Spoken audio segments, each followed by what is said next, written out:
Kauno miestas nebeturi komandos Baltijos ledo ritulio lygoje, tuomet situacija ir laukia progos Georgui Karoliui. 13 varžovų numeris. Kol kas čia 0-0, pirmosiose rungtynėse pirmajame kėlinyje taip pat varžovų ataka. Čia pristatytas perdamas atgal ir varžovų.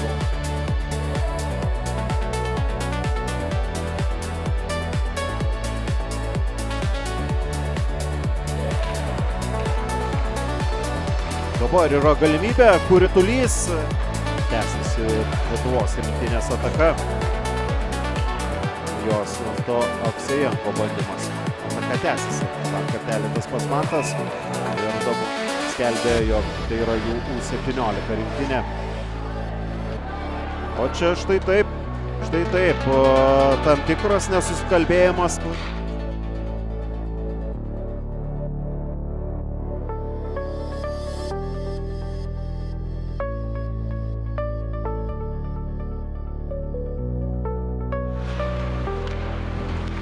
Nadas Peiras buvo varžovų, iškovodavo pergalę. Čia vėlgi paskutinės du Laurynas Miliūnas ir taip pat Aukštakojis. Vienas pats praeina vieną varžovą, antrą ir pelno pirmąjį Lietuvos rinktinės įvartį.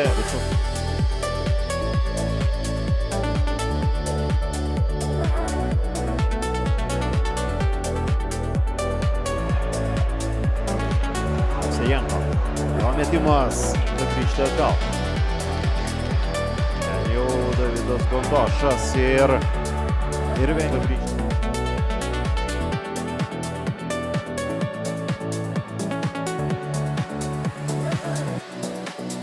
Jaudamėsis, patiems pavyko pasižymėti ir pavyksta štai tai perimti ritulį, yra proga. Žangoras Pipolė apsirasis kėlinys vyksta. Bet rytoj ar poryt tikrai turėkite omenyje, kad Lietuva žais.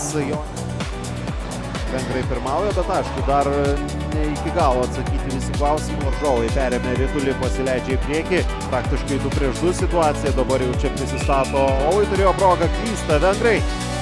Galbūt bus labai sėkmingai. Dabar tiesa pabėga į priekį. Gal pavyks įveikti priekį, Aistis Sobutas, Lietuvos rinktinės proga. Matas tai pirmaujančiai komandai. Laurynas Miliūnas. Nepalytulio lyga, ten varžosi, aišku, ir Energija ir Pankai. Čia Lietuvos rinktinės viena. O štai čia perimtas ritulys, yra proga, Darius Adakai. Bandymas blokuojamas ir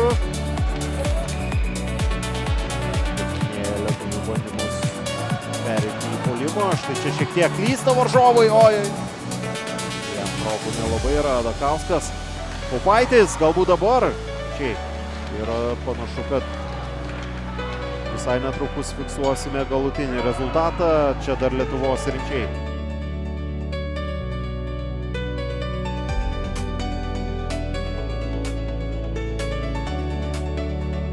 Pergalę.